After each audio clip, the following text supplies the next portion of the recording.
Well, good morning, boys and girls. Welcome to Reading Time with Mr. Moffitt. Let's go ahead and get comfy, shall we? It's a beautiful day in my classroom. A beautiful day in my classroom. Oh, wouldn't you be mine? Won't you be mine? And won't you be my student? Hey guys, it is now Thursday morning. It is November 19th, 2020. It is day number 2 of quarantine, so you are at home, hopefully waking up just in time for our Google Meets and having a wonderful, wonderful time at home. So today I would like to begin our day by reading a book to you. So if that is the case, let us begin. Now, reading a book takes a lot of skill. Not many can do it, and not many can do it very well. So reading a book, in America, we read from top to bottom, left to right. Now, a group of letters makes a word, and a group of words makes a sentence, and a group of sentences make a paragraph. And hopefully that paragraph will be more than just a complete thought, but will make sense.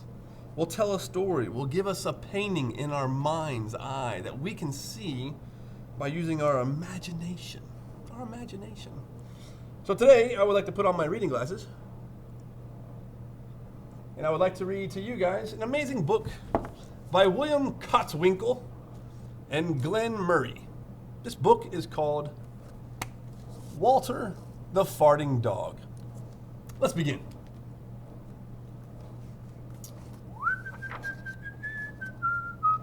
Oh, this is amazing. This is amazing here. Check this out. For everyone who's ever felt misjudged or misunderstood. That's every teacher. That's every human being. Here we go. Let's begin, shall we? Betty and Billy brought Walter home from the dog pound. Nobody wanted him, said Billy. But we love him, said Betty. Well, he smells awful, said their mother. I think you better give him a bath. This is Walter. He doesn't look very pretty. He's kind of dirty. Now, if you also look in the background on some of these pictures, you'll see little clues and hidden things that tell a story in itself. Interesting. My mother walked away, and then she walked in and said, he still smells awful. And that's when they got the first clue. The telltale bubbles in the water. He's probably just a little nervous, said Mother. His stomach must be upset. But Walter's stomach wasn't upset. Walter's stomach was just fine. He felt perfectly normal. He just farted a lot. And look at his poor face. Look at this poor face. He's like, oh, don't get back there. Don't get back there. Now look at the pictures on the wall. The pictures on the wall, you got a guy holding his nose, and then you got this Yahoo girl standing on the bathtub. That's not right. You don't do that either. And then they got this fart deodorizer, which is supposed to help out with some reason, but that's something. Now, you know what you call somebody who farts in the bathtub and watches the bubbles? They're called a fonzanoon. A fonzanoon. This is crazy. That poor dog. He did it when he bathed, and he did it when he played with Betty and Billy. He did it when he walked around the house. He did it in the dining room. He did it in the kitchen. He even did it in his sleep. So there's some pictures here. Ready? Check this out. This is him playing with the kids. He's doing it all the time. You can see the gas coming out of his body. Now, there's a science bonus question. What kind of gas leaves the human body? Is it diesel? Is it unleaded? Is it 87? Is it super unleaded? If you can let me know, comment below and let me know. That dog farts morning, noon, and night, said the father. He can't help it, said Betty and Billy. They didn't mind Walter's farts. So what if he does fart? Billy said to Betty when they were alone in their room. Betty agreed. Walter agreed too. He sat there, looking innocently around, farting. Take him to the vet. Look at that. That dad looks cool.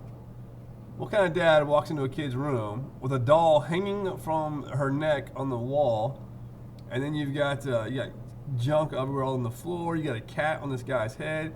He's wearing jeans rolled up with sandals. That's my kind of dad right there. My kind of dad right there. Farting, said the vet, or rectal flatulence, as we say in the medical profession, and he prescribed a diet. So you get the doctor here checking him out. The doctor's like, something's coming out the back, we gotta check it out. Rectal flatulence. That's something else there. So they gave Walter every kind of dog food. He farted. They tried him on cat food. They gave him hot dogs and hamburgers, lettuce, tomato sandwiches. They gave him fried chicken. They gave him rabbit food. They made him a vegetarian. No matter what that dog eats, he turned it into farts, said the father. There he is. He's eating it up a storm. We got carrots, some kind of green soup. You got a dog over here looking kind of nervous, eating a grilled cheese sandwich and eating cat food, and the cat doesn't seem to mind too much. Cat seems to be all right. Walter got the blame for everybody else's farts too. If Uncle Irv let one slip, he just went and stood near Walter. That's called crop dusting. Don't do that. That's not funny. Then all he had to say was, Walter! And everybody would look at poor little Walter. Look at that. That's a bad uncle. You don't blame the dog. You own up to what you've done. And you just excuse yourself and say sorry. Say sorry, my bad. My bad. He has to go back to the pound, said the dad. No, Daddy, please, begged Betty and Billy. Don't send Walter away. He goes tomorrow. They pleaded. Walter just farted. It was all over. That night, Betty and Billy cried in their beds. Walter looked at them unhappily. Oh, Walter, said Betty, you've got to stop farting. Because Father is going to send you back to the pound tomorrow, said Billy. Look how they're sleeping. Check that out. I've seen kids sleep like that. This dude's on the floor. I think this girl is on her bed, and she's got a cat on her back, but she's holding a Frankenstein, maybe?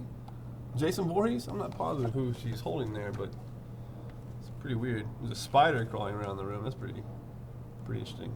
Poor dog. Walter knew how serious the situation was. He would never see Betty and Billy again. He resolved to hold in his farts forever. When Betty and Billy fell asleep, he walked down to the kitchen to see if there was anything around to eat. He managed to open the cupboard with his nose, and he found the 25-pound of low fart dog biscuits that the vet had prescribed for him, which had made him fart more. Even though he knew they made him fart more, he couldn't resist. He ate the entire bag. Very tasty, Walter said to himself. There it is. There it is. And there's the cat. I'm starting to get a feeling that this cat is up to no good. I'm starting to feel like the cat is responsible for this. And then he went and he lay down on the sofa. A gigantic gas bubble began to build inside of him. This is going to be trouble.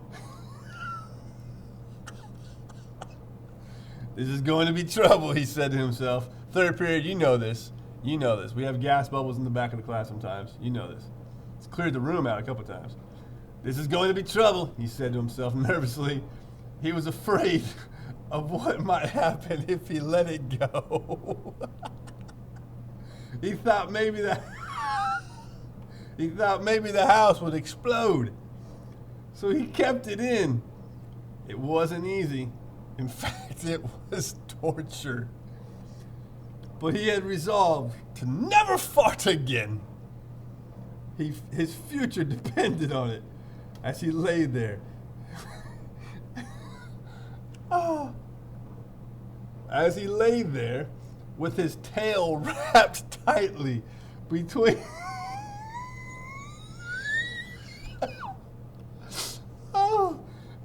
as he lay there with his tail wrapped tightly between his legs, he heard a noise at the window. Oh, this book just keeps getting better and better. There he is. He's going, Rrr! Something's over there. Row.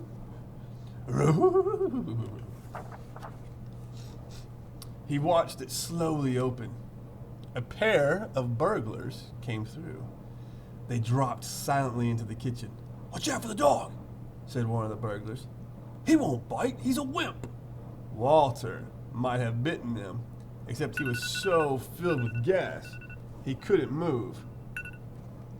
They tied a rag around his snout so he couldn't bark. "Okay, let's clear the place out." They took everything they could get their hands on. Walter wanted to stop them, but he was having unbearable gas pains. Just ghastly. He rolled on his back and waved his paws in the air, and he waved them around like you just don't care. He gnashed his teeth. "We've got it all," said the second burglar. "Let's go." And here they are. Look at these burglars. That's Martindale and Moffitt in about 20 years. I'm the good-looking one. That's cool. That's when Walter let it fly. It was the worst fart of his life. It made tremendous noise and shot him across the room. A hideous cloud filled the air. The burglars clutched their throats, unable to breathe. With tears in their eyes, they raced for the window. They tried to grab their bag with all the valuables in it, but their arms were too weak. "Let's get out of here!" So there's the dog. And he's gone. And there's the burglars. I can't. It's ghastly. It's so bad I can't get out of here." And that spider just keeps showing up. They jumped out the window and they ran up the block, choking and gasping for air, still blinded by Walter's attack. They stepped into the headlights of an approaching police car. "Hold it right there," said the policeman. And there they are. "Fast as fast can be, you'll never catch me." He's running forward and looking backwards. Never look back when you're running forwards, guys. Never look back. Always look ahead. Strive for what's ahead, always. When father and mother came down in the morning, they found the open window, and they saw the bag with their valuables in it, and Walter was sitting beside it. Oh, snap. He still had the rag tied around his snout. You'd have to say he looked heroic. "He saved the silverware," cried mother. "He saved the VCR," cried father. Now, if you guys don't know what a VCR is, I want you to Google that, because that's what we used to watch movies back in the day. And we had Beta as well. And then you'd go to Blockbuster Video to check out a movie, to rent a movie, a new release, as they called it. But then before you brought it back, after a day and a half, 2 days, 3 days, you had to please be kind and rewind. "He saved the VCR," cried father. "Good dog, Walter. You're our dog, even if you do fart all the time." And there they are. Proud parents right there. See, kids? See right there? That's a good lesson for us all right there. That no matter what we do, Mama and Daddy should love us. And so the family learned to live with Walter, the hero dog. And that's the end of our tale. There it is. Walter, the farting dog. These kids look a little... Now, if we do, if you were to look at genetics, and you looked at Punnett squares and the probability of what the kids might look like, let's just look at this real quick. Mom and dad, brother and sister.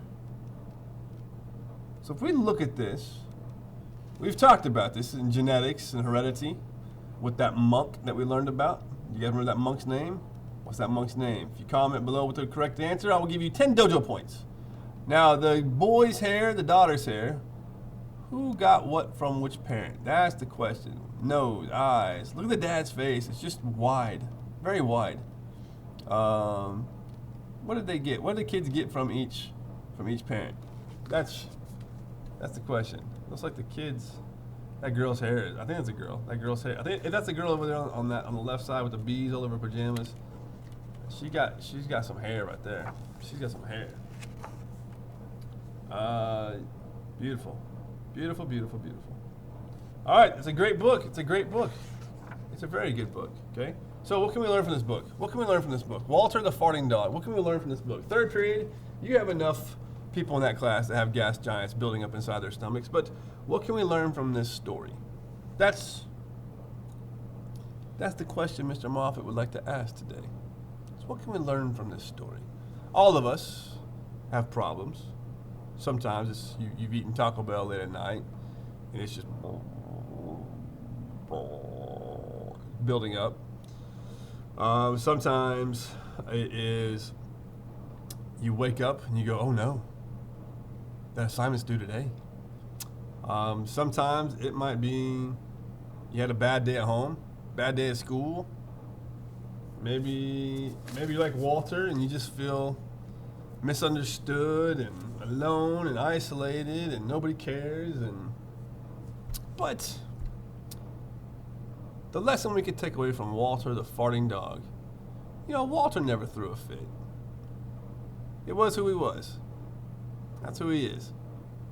And so the family, after going through something, had to learn to love Walter just for who Walter was. So, as much as day 2 brings us of quarantine, you guys are at home, hopefully doing some work. Some of you guys are feeling a little anxious, feeling a little like, I don't know where to begin, and I don't understand this classroom, and my Wi-Fi is not Wi-Fi, it's Y or it's Fi. My best advice to you is don't get worried. If as a teacher, if I am making you feel anxious and worried and negative, I'm not doing my job. So, 1, you've got one life. Love it. Live it. Have fun. Enjoy yourself. Love the ones you're with. Respect your family. Love your family. Not sure when they're not going to be around anymore. I miss my mama. It's been 10 years. No, actually 11 years this past August. 11 years without my mama. It hurts. So, yeah. If you need help, contact us. We can Google me anytime you want. And we can go over anything you need. Even if you're just like, Moffitt, I just need to unload and get all this junk off of my mind and just bleh. I know we got a lot of teachers here who are great listeners. And we'll just stare at you and go, but anywho, you guys are rocking, you're rolling. Just get me your work. Enjoy your taxonomy key project. You guys have it due on Tuesday. You have an open book test on Tuesday. You have Thanksgiving coming up. Hopefully you're giving thanks and eating and relaxing and watching the Dallas Cowboys play football and hopefully win a game this year because all of our players are hurt, so that's how it is. All right, guys, if you need anything, email, Google Meet, find us. We are here for you. So have a great, great Thursday morning. I will talk to you later. Bye, bye. Hasta Winnebago.